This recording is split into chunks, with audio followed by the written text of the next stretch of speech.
আহা, হায় হায়, 1 মিনিট ভাইবেন। কোনো এক বেনামাজি কেউ যদি এখানে থাকো ভাই, 1 মিনিট ভাইবে, আজকেই ভাইবে, ঘুমাইবার আগেই ভাইবে। নবীজি জিজ্ঞেস করবে, উম্মত, আমি 23 বছর উম্মত। হাসরের ময়দানে নবী বলবে, আমলনামা দেখাইয়া বলবে, প্রত্যেককে সুপারিশের জন্য নবীজির কাছে চাইতে হলে আমলনামা জমা দিতে হবে। ওমা, সুপারিশের কোনো কাগজপত্র নাই, কথা কোনা, কোনো নিয়ম কানুন নাই নাকি? হ্যাঁ, কোনো ফাইল জমা দিতে হবে না তো? তো নবীজি তো দেখবে, নবীজির সামনে তো আপনাকে বলতে হবে, ইয়া রাসূলুল্লাহ, এই যে আনিসুর রহমান আশরাফি, এইটা আমার ফাইল, আপনি দেখেন, আমার জন্য একটু সুপারিশ করেন আল্লাহর কাছে। আল্লাহর নবী দেখবে 30 বছর সুদের ব্যবসা, 60 বছর বয়স, 60 বছর পর্যন্ত বিড়ি সিগারেট খাইয়া গেছে। 30 বছর, 60 বছর বয়স, কোনদিন গালি ছাড়া কথা বলে নাই।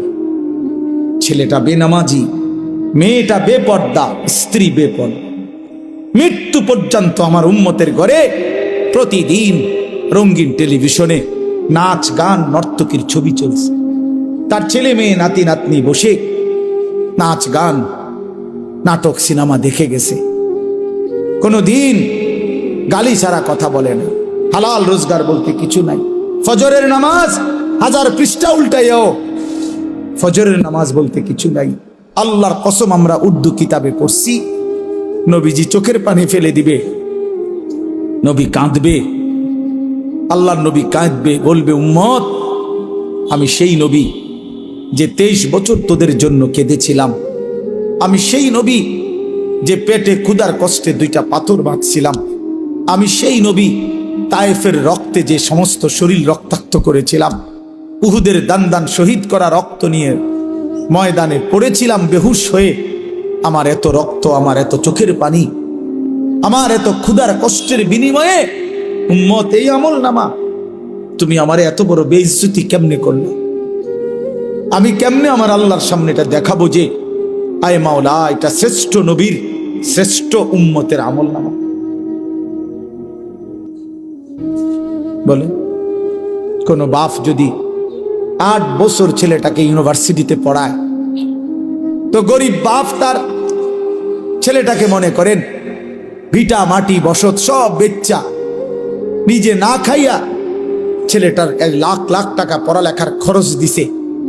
8 বছর পরে, 6 বছর পরে বাপ রেজাল্ট সার্টিফিকেট দেখতেছে যে ফেল। ওই বাপ কি পরিমাণ কাঁদবে? ওই বাপ কি পরিমাণ কাঁদবে? ওই বাপ বলবে না যে, বাপ, আমি তোরে মানুষ করার জন্য, তোর পড়ালেখার খরচ দেওয়ার জন্য ভিটাটা বেচা ফেলছি, মাটিটা বিক্রি করে ফেলছি, আমি জীবনে কোনো সুখের নাগাল পাই নাই। এই বছরও ভাই, এই গত হজ্জেও এক জিদ্দা থাকে এক প্রবাসী ভাই। আমি তো হজ উমরার সফরে গেলে প্রবাসীদের রুমে রুমে যাই। আমি আজ 32 বছর সৌদি আরব জিদ্দায় পড়ে আছি। কেউ 18 বছর, কেউ 16 বছর। জীবনের এই সুখের সময়টা যারা কাটাইছে বিদেশের জমিনে, যৌবনের পুরাটা টাইম শেষ করে দিছে বাপ। বিনিময়ে সেই বাপ যখন দেখে তার ছেলেটা ফেল, তখন সে বলবে, বাপ, তুই আমার এটা কি দেখাইলি? তুই আমার এতগুলো টাকা, তুই আমার এত বড় বেইজ্জতি কেমনি করলি বাপ? এটা বলবে না? তো নবী সাল্লাল্লাহু আলাইহি সাল্লামও বলবে, খোদার কসম নবীজিও বলবে, আল্লাহর কসম নবীও বলবে যে, উম্মত, তুমি আমার এত বড় বেইজ্জতি কেমনে করলে? আমার এতগুলো চোখের পানির এভাবে কেমনে ফিরায় দেব? এই জন্য একজনই, আমি আবারও বলছি, আমি সংখ্যায় বিশ্বাসী না। কয়জন শুনছে? খোদার কসম আমার এটা কোনো ফিকির না। আমি এক ফিকিরের বিশ্বাসী, যে একজনই বুঝেন, একজন প্রিয় নবী সাল্লাল্লাহু আলাইহি সাল্লাম এবং সাহাবায়ে কেরামের কলিজার মধ্যে এই ফিকির ছিল মৃত্যু পর্যন্ত, যে আল্লাহ পাকের এক এক বান্দা কিভাবে জাহান্নাম থেকে বাঁচবে। এটাই ফিকির। এটাই আমাদের জিন্দেগি। বাবারা, আপনাদের কাছে অনুরোধ, নিজের ছেলে মেয়ের দ্বীনের প্রতি নজর দিয়ে যুদ্ধ করেন, কষ্ট করেন। ছেলেটা নামাজ কেন পড়বে না? মেয়েটা পর্দা কেন করবে না? স্ত্রী কেন পর্দা করবে না? আপনি এটার উপরে হাজারবার চেষ্টা করেন। আলেমে দ্বীনকে পরামর্শ নেন, কোরআন সুন্নাহর দিক নির্দেশনা কি আছে এটা আপনি জেনে নেন। আপনি ওই পদ্ধতি প্রয়োগ করেন। স্ত্রী যদি নামাজ না পড়ে, আল্লাহর বিধান কি? স্ত্রী যদি পর্দা না করে, আল্লাহর বিধান কি? ছেলে মেয়ে যদি সেজদা না করে, হারামের মধ্যে লিপ্ত থাকে, আল্লাহর বিধান কি? এটা জেনে আমল করার চেষ্টা করেন। এমন নয়তো আপনিও আটকাবেন, সন্তানাদিও আটকাবেন। আখিরাতের ময়দানে কমপক্ষে প্রত্যেক মানুষকে নিজের এবং নিজ পরিবারের সদস্যদের ব্যাপারে আল্লাহ পাক জিজ্ঞাসা করবেন। এটুকুর জবাব সবাই দিতে হবে। কমপক্ষে এর মাফ কারণে আমি আর আমার বিবি বাচ্চা একই হিসাব আমারই দিতে হবে। তোমার বিবি বেনামাজি হলো কেন? বেপর্দা হলো কেন? তোমার ছেলে মেয়ে নামাজ পড়লো না কেন? আপনি কদ্দুর বলছেন, কি বলছেন, কদ্দুর চেষ্টা করছেন? আল্লাহর কাছে তো হিসাব আছে, ঠিক না? কথা বলে না কেন? আল্লাহর হিসাবে যদি হয় যে না, আমার বান্দা তার শেষ নিঃশ্বাস পর্যন্ত চেষ্টা করছে, তো ঠিক আছে, আল্লাহ মাফ করে দিবে। আর যদি আল্লাহ তো জানে আপনি কদ্দুর চেষ্টা করছেন না করছেন, আপনি নামাজের ফিকির করছেন যেদ্দুর, বিদেশের ফিকির করছেন তাতে 100 গুণ বেশি। আরে তো বাদ দাও, লাগতো না, পড়লে ফরুক, না পড়লে নাই, চাই বিদেশ ফাটাই দাও। বিদেশের 12 লাখ টাকা ব্যবস্থা করতে দুয়ারে দুয়ারে ঘুরছেন আপনি। 3 লাখ টাকা সুদে লইছেন, 3 লাখ টাকা কিস্তিতে লইছেন, 6 লাখ টাকা জমি বেচা লইছেন, 12 লাখ টাকা মিলাইয়া বিদেশ ফাটাইছেন আব্বা।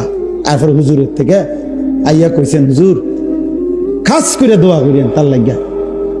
আল্লাহ আল্লাহ করিয়া বহুত কষ্ট করিয়া টাকা মিলাইছে, খাস করে দোয়া করতো। কি দোয়া? হুজুরে কি দোয়া করতো যে আল্লাহ নিজের সুদে টাকা দিল, সেটি বরকত দেন নাকি? তো কি দোয়া করতো? হুজুরে কি দোয়া করতো যে আল্লাহ ওনার কিস্তিতে বরকত দেন। এই দোয়া করলে তো হুজুরের ঈমান থাকবে। জানেন এটা? হারামের উপরে দোয়া করলে কি থাকে না? ঈমান থাকে। এরকম দোয়া যদি কোনো হুজুর জেনে বুঝে করে তো হুজুরের ঈমান থাকবে, তো মুসিবত না? আপনি কি খামখেয়ালি মনে করছেন? হারামের উপরে দোয়া করা যায় না, হারামের উপরে আল্লাহর কাছে কি করা যায় না, এটা নিষেধ, হারাম এটা। এই জন্য বিদেশ পাঠাইতে আমি নিষেধ করি না। যার রিজিক বিদেশ, সে বিদেশেই যাবে। যার রিজিক এখানে, সেখানেই থাকবে। প্রতি লোকমা যার খাবার যেখানে, সে সেখানে পৌঁছবেই। কিন্তু আমার সিদ্ধান্ত থাকতে হবে, আমি হারাম করব না, আমি হারাম নেব না, আমি আল্লাহর নাফরমানি মানব না। আমি যুদ্ধ আমার সন্তানের সাথে আমি বলে দেন, বাপ তুই আল্লাহকে সেজদা করো না, বিবি তুমি নামাজ পড়ো না, পর্দা করো না। তুমি মনে রাখো, যদি আমি দুনিয়াতে ভয়ে আতঙ্কে যদি তোমার লগে নাও পারি, তো মনে রাখো আমার মনের কষ্ট থেকে যাবে। আমি তোমার লগে পারলাম না, ঠিক আছে, কিন্তু তুমি আমার এটা মনে রাখো, আমি তোমার প্রতি অসন্তুষ্ট। ছেলেরে বইল বাপ যে বাপ তোর উপরে আমি অসন্তুষ্ট, তো যে সন্তানের উপরে তার মা বাবা অসন্তুষ্ট ও জাহান্নামী। যে স্ত্রীর উপরে তার স্বামী অসন্তুষ্ট, ওই মহিলা জাহান্নামী। তো তুমি তারে বলো, তো নামাজ পড়বি না বেটি, পর্দা করবি না বিবি, তুই আমার হুমকি দাও, ঠিক আছে, তুই আমার জেল খাটাইবা, তুই আমার নারী নির্যাতন মামলা দিবা, ঠিক আছে যাও, কিছুই করতে পারলাম না তোমারে, তো এর মনে রাখো আমার কলিজারা তো আটকে থাকতে না। কথা বলেন না কেন? কলিজারে কি জেল দিতে পারি? তো কলিজা দিয়া বলে গেলাম আমি তোমার প্রতি অসন্তুষ্ট। এর দূরে সারবে, তো ওই মহিলা কেমনে জান্নাতে যাবে? স্বামীরে অসন্তুষ্ট রাখা। ওই সন্তান কেমনে জান্নাতে যাইব? বাপ মারে অসন্তুষ্ট রাখা। বলেন চাচা। আল্লাহ আমাদেরকে হেফাজত করে। রাসূলুল্লাহ সাল্লাল্লাহু আলাইহি সাল্লাম বলেন, উম্মত তোমার স্যান্ডেলের যদি ফিতাটাও ছিঁড়ে যায়, শিরাকা না আলাইক, তোমার স্যান্ডেলের যে ফিতা এটাও যদি ছিঁড়ে যায়, নবীজি বলছেন কাউরে বইল না, সবার আগে আল্লাহকে বলো। সবার আগে কাকে ডাকো? এটা মুসিবত, ছোট্ট মুসিবত। স্যান্ডেলের ফিতা ছিঁড়ে যাওয়া এখানে মুসিবত না, শুধু ওই মক্কা মদিনা, বিশেষ করে মক্কা শরীফ যদি কোন আনতে ছিঁড়ে যায়, আমার জীবনে একবার ছিঁড়ছে। কষ্ট কারে কয়? শুধু এক জোড়া জুতা কেনার জন্য হারাম শরীফের সীমানাটার থেকে দোকানটা পর্যন্ত গেছি, আমার পাওটা মনে হয় যেন পারতালটা জ্বলে গেছে। এক জোড়া জুতার জন্য দৌড় দিছি, দৌড়াইয়া গেছি, কোনো আইটটা না, এত গরম এটা নিচে। কথা বুঝছেন না? তখন বুঝা গেছে স্যান্ডেলের ফিতা ছিঁড়ে দেওয়াটা কি পরিমাণ মুশকিল। মানে ফিতাইটা ছিঁড়ে গেছে, এখন হাঁটতে পারতেছি না। এখন আন্দাজে আরেকজনের জুতা কিনে গেতে আর মেরে কি যে জুতা চুরি করে নিলাম, এর কোনো সুযোগ আছে? তো খালি পায়ে দৌড়ে গেছি ওই দোকান বাহিরে, মানে সীমানা পার হইয়া তো দোকানে যাইতে হবে, কোনো একটা দোকান থেকে না এক জোড়া জুতা কিনা, এক জোড়া স্যান্ডেল কিন। তখন দেখছি মানে পাউটা যেন পুইরা গেছে শুধু। এই জন্য আল্লাহ নবী সাল্লাল্লাহু আলাইহি সাল্লাম বলেন, তোমার যদি স্যান্ডেলের ফিতাটাও ছিঁড়ে যায়, সবার আগে ডাকবে কাকে? আল্লাহকে ডাকবে, আল্লাহকে। আম্মান ইউজিবুল মুদতাররা ইযা দাআহু ওয়া ইয়াকশিফুস সুআ। আল্লাহ তাআলা বলেন, হায় বান্দা, তুমি যখন অসহায় হয়ে পড়ো, আমাকে ছাড়া তুমি আর কাকে ডাকো? আমাকে ছাড়া ডাকবে কাকে? কে তোমার ডাকে সাড়া দিবে? তোমার রোগ, তোমার অসুস্থতা, তোমার পেরেশানি, তোমার অভাব, তোমার দুঃখ, তোমার দুর্দশা, বলো বান্দা, আমি ছাড়া এই অভাব দুর্গতির মুহূর্তে কে তোমার ডাকে সাড়া দিবে? বলে আসলে কেউ আছে? ওয়ায়াকশিফুস সুআ, তোমার সমস্ত মুসিবত, মন্দ অবস্থা, দুরবস্থা দূর করার ক্ষেত্রে আল্লাহ বলে, বান্দা আমি ছাড়া আছে কি? আমি ছাড়া আছে। কোরআনে এই কথাটা আল্লাহ তাআলা, আমার এই আয়াতটার তর্জমা বললে আমার কথা শেষ। আমি শুধু এই কথাটার তর্জমা বোঝানোর জন্যই বলতেছি এই কথাগুলো। মানে আল্লাহ তাআলা পুরা কোরআনুল কারীমে আমাদেরকে বুঝাইছেন, বান্দা আমারে ছাইরো না, আমারে ছাইরো না বান্দা। আমারে বাদ দিয়ে যদি অন্য কোনো দিকে কেউ একটু ভরসা করে, নজর দেয়, আমার হুকুম আমারে বাদ দিছে, আমার কথা মনে নাই, খোদার কসম আল্লাহ বলে, বান্দা আমার বেশি কষ্ট লাগে। আমি যে সব প্রয়োজন পূরণ করি, করতেছি, বান্দা তুমি কেন অন্যের কাছে যাচ্ছ? কেন যাচ্ছ? কালকে জুমার নামাজের পরে, ভাই নজরুল শুনো, কালকে জুমার নামাজের পরে আমার ঢাকার মসজিদে দুই ছেলে আসছে, ওরা লেপ তোষক বেচে, বুঝছো নি, লেপ তোষকের দোকানদার। এ আমার বয়ান শুনছে, ফজরের নামাজের ব্যাপারে আমার একটা বয়ান আছে, সন্দ্বীপের একটা ঘটনা, যে সন্দ্বীপ চট্টগ্রাম, ওখানে 4টা ছেলে কলেজের, ওরা একবার সিদ্ধান্ত নিছিল 2023 সালে যে তারা তাদের বন্ধুদেরকে ফজরের নামাজের জন্য উঠাবে, ফজর ক্যাম্পেইন। পরে 1 বছর মেহনত করে তারা প্রায় 4000-এর মতো পুরা উপজেলার এই কিশোর যুবক, যারা তখন নিয়মিত ফজরের নামাজ পড়ে, ফজর ক্যাম্পেইন করে তারা। তো এই ছেলে বলতেছে, হুজুর আমি আপনার এই ওয়াজটা শুই না, আমার এলাকায় আমি উদ্যোগ নিছি, আজকে মাসখানিক এ লেফ তুসুক বেশি না ফোলা, আমি উদ্যোগ নিয়ে আমরা 2 বন্ধু 2-3 জনে মিলে এখন আলহামদুলিল্লাহ এই 1-1.5 মাসের ভিতরে 160 জন লিস্টি করা দেখাইছে, লিস্টি আমরা প্রত্যেক দিনে 160 জন ফজরের নামাজ জামাতে পড়ে, আমরা চেষ্টা করতেছি প্রতিদিন। তো তারা, আমার গাড়ি তো আছে কাগজটা, তারা এমন সুন্দর করে বিভিন্ন বাণী লিখে লিখে ছেলেদের কাছে দাওয়াত দেয়। তো দিয়া নিচে লেখছে তাগো একটা, এই কাফেলাটার নাম কি?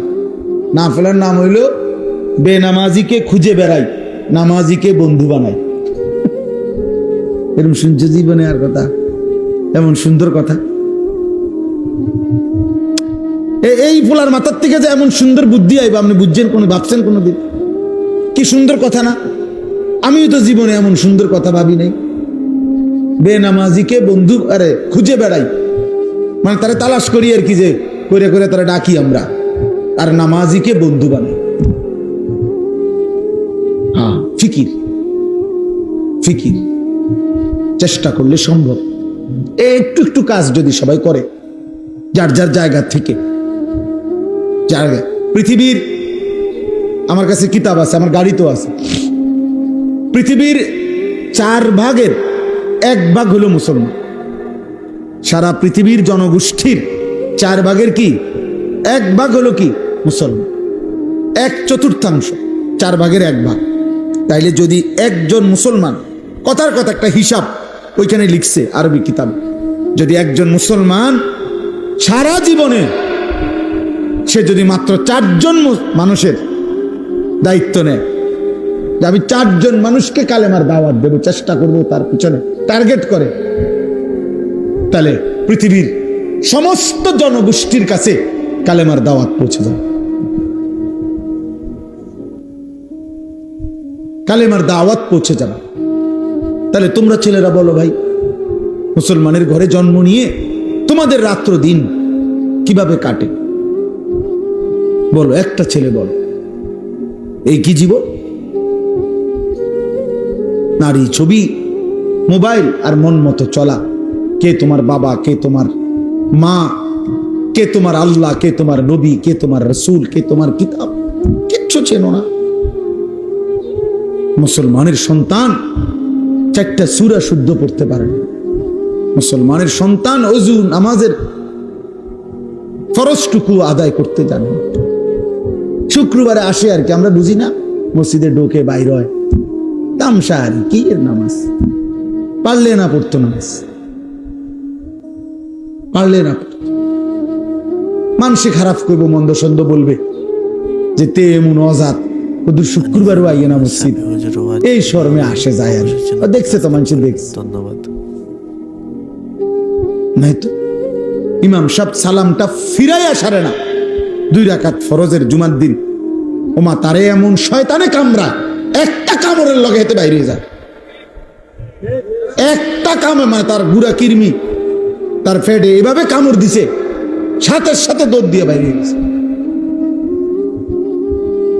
গুড়া কিরমি কামড়ায়। কারণ সে তো আসছে মূলত হাজিরা দিতে। ওই নামাজের জুমার আগের 4 রাকাত সুন্নত, জুমার নামাজের পরে 4 রাকাত সুন্নত, এত কিছু দিয়ে হেড টাইম আছে, এত আইসা হাজিরা দিত। মানুষে দেখছে তো, সারছে তো, জানে না মানুষে দেখছে আপনি যে আইয়েন মসজিদ। নাই তো 4 রাকাত সুন্নত জুমার নামাজের পরে, এটা ইমাম সাহেবের বাফের সম্পত্তি। কথা বলেন না কেন? এটা যদি সবার জন্য দরকার না হইতো তো ইমাম সাহেব পড়ে কেন? সামনের কাতারের মুসল্লিগুলো পড়ে কেন? বয়স্ক চাচারা পড়ে কেন? ওনারা বেকুব এই কারণে, ওনারা বোকা এই কারণে। তাহলে এই হাজিরা মার্কা নামাজ আখেরাতে কি মিলবে?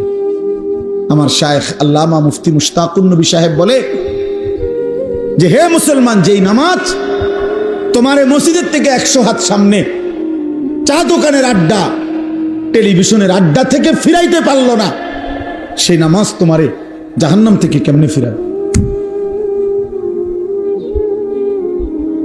বুঝাই তো যায় তুমি কি নামাজ পড়ছো, বুঝাই তো যায়, বুঝাই তো যায়। নামাজের মধ্যে যদি ওই যে আপনি লাল কালি দিয়ে যদি ভুল দাগ দেন, তো এরপরে আর সাদা লেখা পাইতেন না, পুরাটাই কি হয়ে যাবে? লাল হয়ে যাবে। আমার এক হুজুর বলছিল, আমি ছাত্রের খাতা কাটছি পরীক্ষার, সিদ্ধান্ত নিয়েছিলাম যে লাল কালি দিয়ে দিয়ে ভুল দাগ দিছি, এক একটা ভুলে 2 নাম্বার করে কাটা। হুজুরে বলছিল আর কি, এরকম ভাবে আমি খাতা কাটছি, কয়েকটা ছেলের খাতা কাইটা শেষে লাল কালি দিয়ে দিয়ে ভুলটি তো সব দাগ দিছি, পরে যখন গুনছি এবং হিসাব হইল কি যে প্রতি ভুলে কত নাম্বার কাটা, পরে গুন্না দেখছি আমি তার থেকে আরো 24 নাম্বার পাই ছাত্রের থেকে। তার মানে 62টা ভুল, তো 50 দুগুণে 100 তো গেছেই গা, আরো 12টা ভুলের কারণে আরো 24 নাম্বার হুজুরে ফায় হেতে, এতো অন্য বিষয়ের থেকে হাওলাত নিতে হবে। মানে ভুলের পরিমাণটা বুঝাইছে আর কি, যে মূল 100 গিয়ে আরো কি 24 আরো রয়েছে ভুল, ওইটা কোথেকে দিব, তো পুঁজি নাই আর।